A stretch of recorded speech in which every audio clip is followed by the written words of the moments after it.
Belarus is holding elections this weekend, which are expected to deliver a seventh term in power to President Alexander Lukaschenko. He has already ruled the Eastern European country for 31 years. The opposition has called the vote a farce, while the European Parliament is warning of a sham election. The country's last presidential vote sparked nationwide protests following allegations of vote rigging. The government responded with a brutal crackdown, which led many critics to flee Belarus. Some are continuing their activism from abroad, like from neighbouring Poland. DW correspondent Sergei Satanovskii reports now from the Polish capital, Warsaw. There is no way political activists Lena Żywoglot and Oleg Dawidczyk can go back to their homeland. In Belarus, they are wanted for an alleged attempt to seize power. Now they are living in exile in neighbouring Poland. If the political situation stays the same and I go to Belarus now, I'll be facing criminal charges and prison there. It's been 4 years since Lena and her colleagues fled Belarus and set up their office here in Warsaw. Lena runs the civil society organization Honest People, which aims to support democratic values in Belarus. Like many similar groups, they see the last election in 2020 as fraudulent. Back then, they initiated an independent vote count, aiming to prove that President Lukashenko had lost the vote. For this action, Lena faces many years behind bars. Now, Belarus is just days away from what many observers see as another sham election. But Lena still hopes to engage Belarusians in politics. We don't have many options when it comes to expressing our disagreement, our protest, to avoid normalizing dictatorship. One of them is to vote against all the candidates.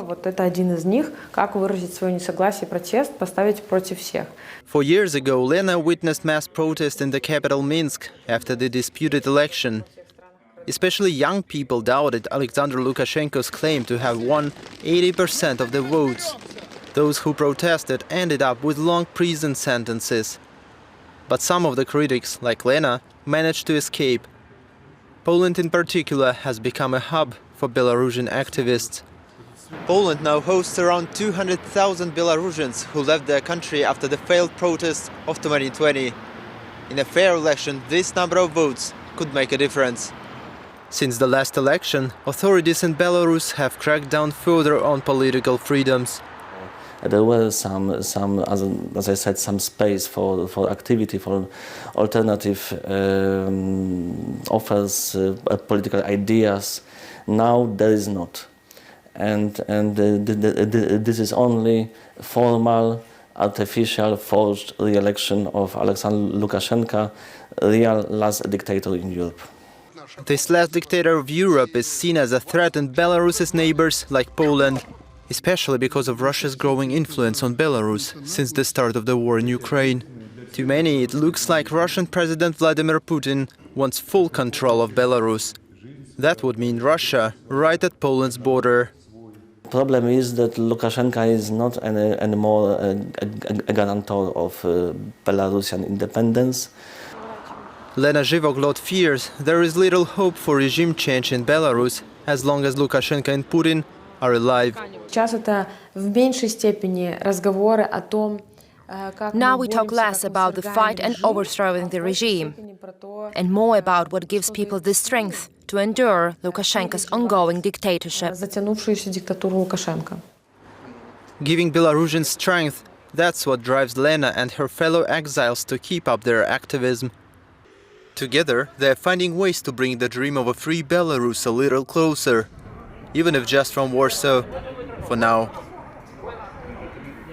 For more, let's go straight to DW's Riga bureau and my colleague who filed that report, Sergei Satanovskii. Sergei, the last election in Belarus in 2020 sparked these nationwide protests that were then suppressed in a violent crackdown, as we just heard. Tell us what's changed in the country since 2020. Yeah, you're right, the crackdown was tremendous, it was violent, and Belarus now has so many political prisoners than ever before, which is around 1,200. some of them haven't been shown to the public for years, and even their relatives haven't seen them for a while, so they have even no idea if they're alive or not. And this of course discourages people from taking to the streets, and nobody expects to see mass protests in the capital Minsk this Sunday or anytime soon. So the mood has shifted. As Lena said in the report, there is little hope that Lukashenko will be or can be overthrown, and the only thing they can do is morally support their people and help them somehow survive this dictatorship. So inside Belarus, is there any political opposition left at all? Well, it would be accurate to say that there is no more political opposition inside Belarus, and this is not just something that only Lukashenko's critics would say.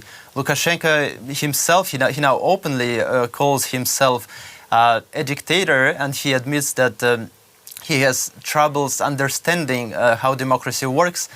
And all of his political opponents are either in jail or in exile. Independent mass media, including DW, were forced to leave the country, or they also were, as DW, were declared extremist organizations. So given that, it's hard to disagree with Lukashenko's own descriptions, the description of his role. We saw from your report the efforts by activists like Lena and Oleg to support democratic values from outside the country. How difficult is it to do what they're doing? Right. Of course, being abroad makes it harder for activists to stay in contact with people inside Belarus. So now that Lena and her team can't operate in Belarus, they focus more on, for example, producing videos for their social media channels. Often in a very entertaining way, they explain what's wrong with the elections, in Belarus. They also fight some propaganda narratives. As you see in the video, they even offer some strategies on what to do when the elections in your country are unfair. And in this case, in the Belarusian case, the strategy is to come to polling stations and vote against all candidates. And judging by how many views they get on YouTube, sometimes it's hundreds of thousands of views, their product is very demanded in Belarus. We'll have to leave it there, but thank you so much. That's DW's Sergei Satanovskii reporting from Riga.